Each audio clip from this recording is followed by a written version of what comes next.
पूर्णिया में प्रधानमंत्री मोदी ने बिहार को दी बड़ी सौगात। लगभग 36,000 करोड़ रुपए की कई विकास परियोजनाओं का किया शिलान्यास।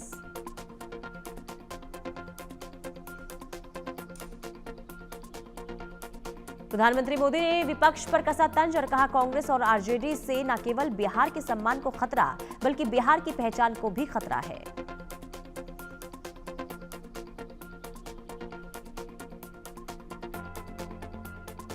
प्रधानमंत्री मोदी ने कहा, सीमांचल और पूर्वी भारत में घुसपैठियों के कारण डेमोग्राफी का बड़ा संकट खड़ा हो चुका है। लोग अपनी बहन बेटियों की सुरक्षा को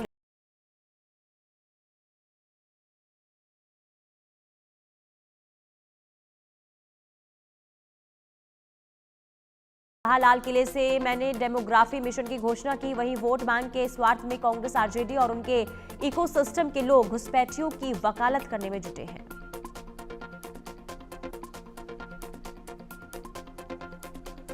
विरोधी दलों को निशाने पर लेते हुए प्रधानमंत्री ने कहा, क्या कांग्रेस आरजेडी की सरकार में आपको कभी मुफ्त अनाज मिला? आज आयुष्मान योजना की वजह से हर गरीब को 5 लाख तक मुफ्त इलाज की सुविधा है।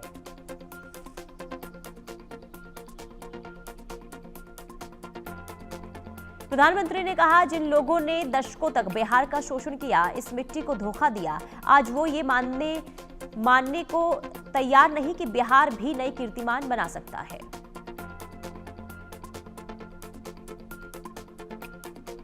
सीमांचल के विकास पर बोले पीएम मोदी, आरजेडी और कांग्रेस की सरकारों के कुशासन का बहुत बड़ा नुकसान इसी क्षेत्र को उठाना पड़ा, लेकिन अब एनडीए सरकार स्थिति बदल रही है।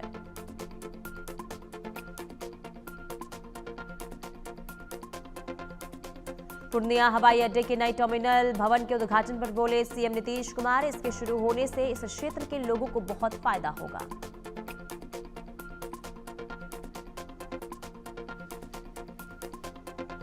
मैंने पूर्णिया से किया वादा पूरा किया। पूर्णिया से निर्दलीय सांसद पप्पू यादव ने कहा, मेरा हवाई अड्डा और रेलवे को जोड़ने का संकल्प था, मैंने वो वादा पूरा किया।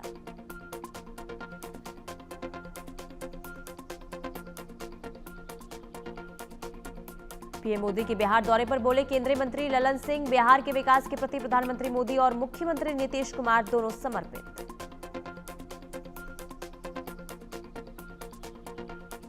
राज्यसभा सांसद उपेंद्र कुशवाहा ने कहा, जिस तरह से प्रधानमंत्री ने झोली में भरकर दिया है, उसी तरह से लोग भी झोली में भरकर विधानसभा चुनाव में एनडीए गठबंधन को वोट देंगे और जिताएंगे।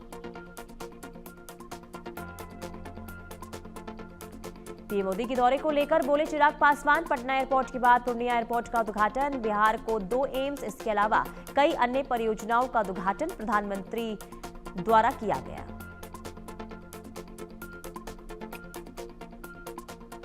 पंजाब के दौरे पर रहे लोकसभा में नेता प्रतिपक्ष और कांग्रेस सांसद राहुल गांधी, इस दौरान गुरदासपुर के दीनानगर में उन्होंने बाढ़ प्रभावित क्षेत्र का दौरा किया।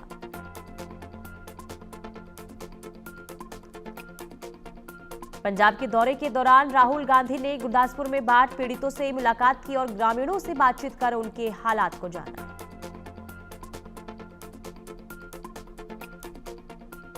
भारत मंडपम में बीआईएस आईईसी जीएम प्रदर्शनी की शुरुआत हो गई। केंद्रीय मंत्री पीयूष गोयल ने प्रदर्शनी का उद्घाटन किया। प्रदर्शनी में भारत के मानकों और नवाचार को प्रदर्शित किया गया।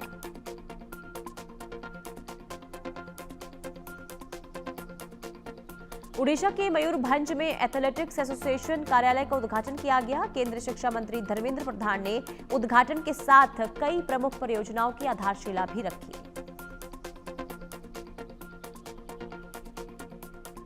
सीपीआई महासचिव डी राजा ने कहा, वक्फ कानून को लेकर सुप्रीम कोर्ट ने कई जरूरी मुद्दे उठाए हैं, जिनका समाधान जरूरी है।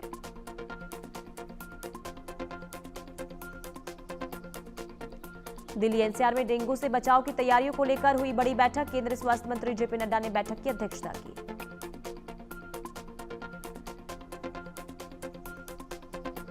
लद्दाख में हुई बीजेपी की बड़ी बैठक। तरुण चुघ ने बताया, बैठक में महत्वपूर्ण मुद्दों पर चर्चा हुई। सेवा पखवाड़ा को लेकर योजना बनी। जीएसटी में सुधार पर भी चर्चा हुई।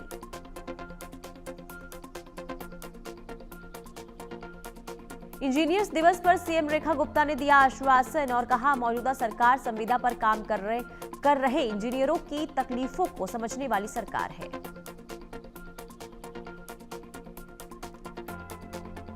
वक्फ पर सुप्रीम कोर्ट के आदेश पर बोले बीजेपी सांसद संजय जायसवाल, हमारा मकसद था सरकारी जमीनों का अतिक्रमण रोकना और वक्फ का रजिस्ट्रेशन, कोर्ट ने इसे माना है।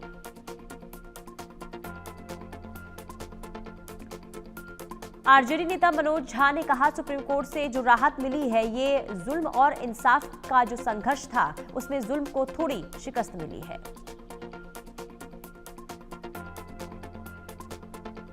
असदुद्दीन ओवैसी ने सुप्रीम कोर्ट के आदेश पर कहा, कोर्ट का ये अंतरिम आदेश है, हम चाहते हैं कि सुप्रीम कोर्ट जल्द ही पूरे अधिनियम पर अंतिम फैसला दे और उसकी सुनवाई शुरू हो।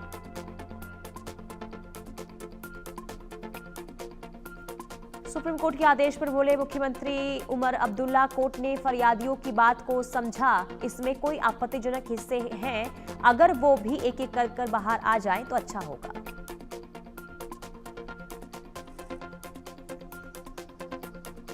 वक्फ संशोधन अधिनियम में सुप्रीम कोर्ट के आदेश पर बोले तेजस्वी, कोर्ट जो भी फैसला लेगा हम उसका स्वागत करते हैं।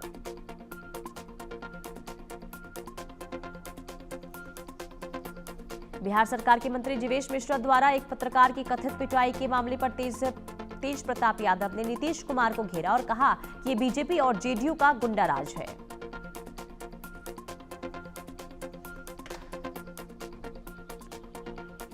दरभंगा में पत्रकार की कथित पिटाई मामले में बोले तेजस्वी यादव, 2005 से पहले ऐसा नहीं होता था कि जिस तरह पत्रकार को गाली देकर पीटा जा रहा है।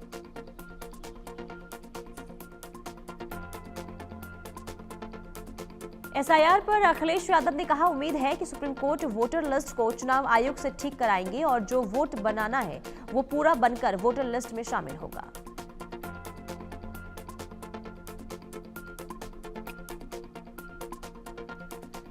अखिलेश यादव ने बीजेपी पर जोरदार हमला किया और कहा कि बीजेपी जब हटेगी तभी महंगाई और नियंत्रण होगा, बीजेपी जाएगी तभी रोजगार मिलेगा, भाजपाई जाएंगे तभी कानून व्यवस्था लागू होगी।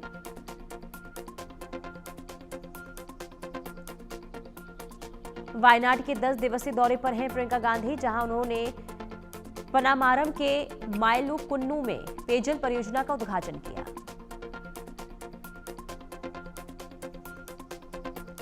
पंजाब के दौरे के दौरान लोकसभा में नेता प्रतिपक्ष राहुल गांधी ने अमृतसर में बाबा बुड्ढा जी समाधि स्थान गुरुद्वारे में प्रार्थना की।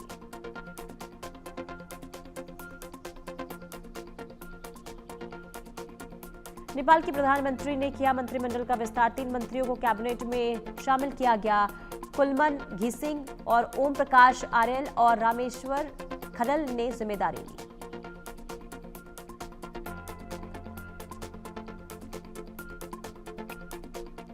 एशिया कप में भारत पाक मैच पर बोले पूर्व कप्तान सौरव गांगुली, आतंकवाद रुकना चाहिए, यह सबसे जरूरी है, लेकिन खेल भी नहीं रुक सकते हैं।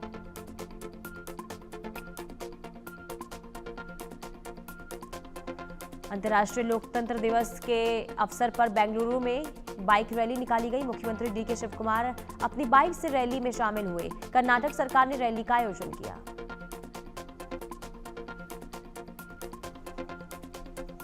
झारखंड के मुख्यमंत्री हेमंत सोरेन ने रांची में हजरत कुतुबुद्दीन रिसालदार बाबा की दरगाह पर चादर चढ़ाई और पूरे समाज में एक खुशनुमा माहौल बना रहे, सब खुश रहे, सबके घर परिवार सुखी संपन्न रहे, इसकी कामना की।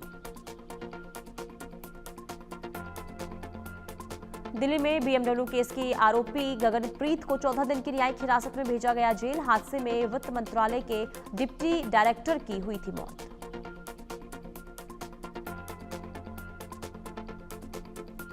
पुणे के मंचर में दरगाह के नीचे सुरंग मिलने से बढ़ा विवाद। हिंदू मुस्लिम पक्ष आए आमने सामने। हिंदू पक्ष का दरगाह के नीचे मंदिर होने का दावा, मुस्लिम पक्ष बोला मंदिर नहीं पीर की कब्र।